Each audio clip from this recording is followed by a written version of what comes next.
Good afternoon, students. This is Abhinav Khandelwal from SR International School, Bareilly, and today we are here to start again a new topic of the chapter Change in the Profit Sharing Ratio among the Partners.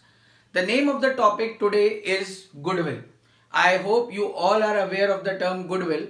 Now, as you can look in the board, that we are studying Goodwill in two parts. The first part is theoretical part. Once you are done with the theoretical part, we'll move to the practical concept of Goodwill as well. So first we are going to the theoretical concept of the term Goodwill. Before we start the topic Goodwill, I like to ask you the question, do you know something about the term Goodwill? Anything about Goodwill? So what does the Goodwill means? It means that it is the reputation of the firm. The reputation of the firm which he earns by giving good services or by having a better customer relationship or many other reasons. So what do you mean by the term goodwill? The goodwill is an intangible asset. First of all, as you know that you have already studied in class 11th, it is an intangible asset. Now meaning of the term goodwill is the reputation of the firm which enables the firm to get the profit which is over and above the normal profit. Is this point clear? So whatever firm is earning beyond the normal profit, then the amount which is earned beyond the normal profit is known as goodwill. Is this point clear? What do you mean by the term goodwill? So meaning of the term goodwill I hope is clear to you. Now we are coming to the next topic, that is characteristics of business. So characteristics, I just make sure students, while I'm talking about characteristics, you are making your notes. So the first characteristics is that it is an intangible asset. Is this point clear? Intangible assets means that the goodwill cannot be seen or it cannot be touched. Only the presence can be felt. For example, if I talk that you have two options, that you are hungry and you want to go to a restaurant or a fast food corner. You have two options. One is Mohan Bhai Burger Wale and the another one is McDonald's. So whom you will prefer? I hope majority of you, it's a lockdown time, so I hope majority of you will prefer McDonald's. So I'm sorry I'm taking these names. So majority of you will prefer McDonald's. So coming to the topic, it is an intangible asset. Why you have preferred McDonald's? Because there is some reputation of McDonald's. But goodwill cannot be seen or touched. Its presence can only be felt. Is this point clear? So write down the first characteristics in your copies, that it is an intangible asset. Is this point clear? Now being an intangible asset, the second point is it is a valuable asset as well. It is not a fictitious asset, my dear students. Now what do you mean by the term valuable asset? Valuable asset means that it has some value. And how does the value can be found? It can be found only when the business is sold, but goodwill is having some value. It is very difficult to calculate the exact value of goodwill, but the firms like McDonald's, the firms like Mercedes, the firms like Maruti, they are having some goodwill and it can be calculated also. It has some value. So the second important characteristics of goodwill is that it can be valuable. It is valuable. Is this point clear? So we have discussed the two characteristics. Now coming towards the third characteristics. The third characteristics is it helps the firm in gaining excess profit. I told you in the definition as well that the goodwill is that thing which enables the firm to get profit which is over and above the normal profit. Suppose the normal profit is this, and if I am earning this much amount of profit, so whatever gap is there, it's just because of what beta? Goodwill. So the third characteristic is it enables the firm to get what beta? Excess profit. So we have discussed the three characteristics. Is this point clear? The fourth characteristics I have already told you. It is calculated only when the business is sold. Otherwise it cannot be calculated. So we have discussed the fourth characteristics. Now the fifth one is it is difficult to calculate the exact value of the goodwill. I cannot find the exact value of goodwill. In fact, nobody in this world can. Only an estimate can be done. Is this point clear? So, nature of goodwill, I already discussed about the nature as well. Nature means that it is not a fictitious asset. It is an intangible asset. It cannot be seen or touched, but it has some value. It is not an intangible, it is not, a fictitious asset. Is this topic clear? So what we have discussed? We have discussed the theoretical concept, we have discussed the meaning, we have discussed the characteristics, and we have discussed the nature.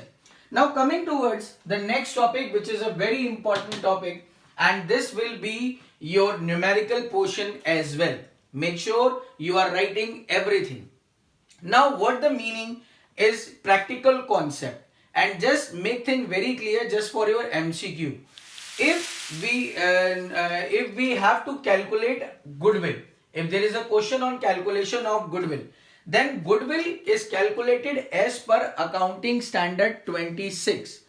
As per which accounting standard, dear students? It is calculated as per accounting standard 26.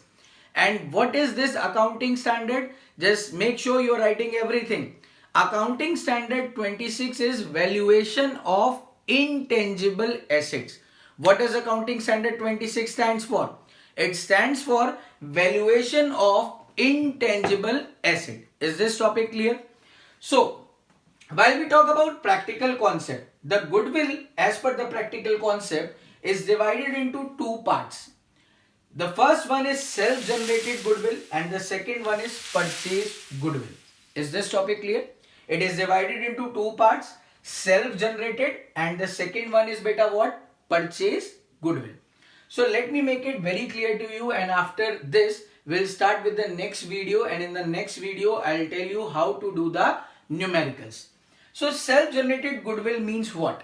It means that the goodwill which is generated by the businessman himself is known as self-generated goodwill.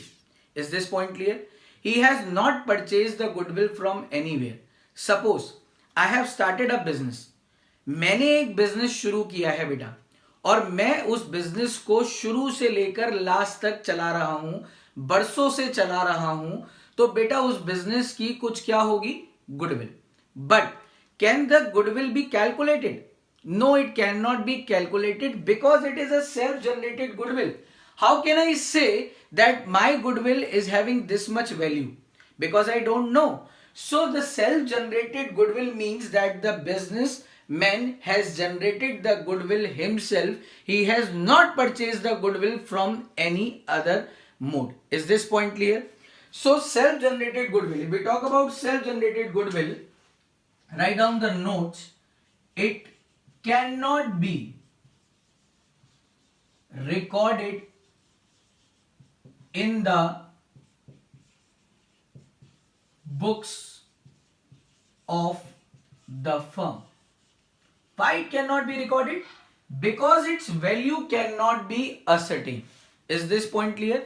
We cannot find its value, so it cannot be recorded in the books of the firm. Now coming to purchase goodwill. Now what does purchase goodwill means, beta? Let's take another example. I want to open a franchisee and it's a lockdown period, so I don't want to take the name, but still I am taking the name. So I want to open a franchisee of KFC. Is this point clear? So what they will ask? They will ask about some franchisee amount. Is this point clear? So what I'll do? Suppose they are giving me some assets. I'm taking an example. And they are giving me some liability as well. Purchase goodwill I'm talking about. I am purchasing a business. So assets are worth rupees 10 and liabilities which I have taken over of the business is worth rupees 2. So how much value should I give to the business? What is the amount of should I give to the business? So the amount should be 8 beta. Is this point clear? But the amount which I have given to the business to purchase this business is 12 rupees suppose. What amount I have given? 12 rupees. So that 12 rupees amount is known as my purchase consideration. What does it known? Purchase consideration. So if you will look at this example, it is very clear that the value of business is 8 and my purchase consideration, the purchase consideration means what beta? The value of which I purchase the business is 12 rupees. The purchase consideration is 12 rupees. So I have given 4 rupees extra. So that 4 rupees extra is the purchase goodwill. What does it means beta? It is a purchase goodwill. So purchase goodwill, can it be recorded in the books of the firm? Yes sir, it can be recorded because I have given some money worth for it. So purchase goodwill, it can be recorded in the books of the firm. Is this topic clear? So while talking about practical concept, the goodwill is divided into two parts, self-generated and purchase goodwill. Self-generated, it cannot be recorded in the books. Why? The reason I have already told you. And purchase goodwill, it can be recorded. And again, the reason I have already told you. So please go through the video. I will be asking some questions now and then we will start with the numericals. Thank you.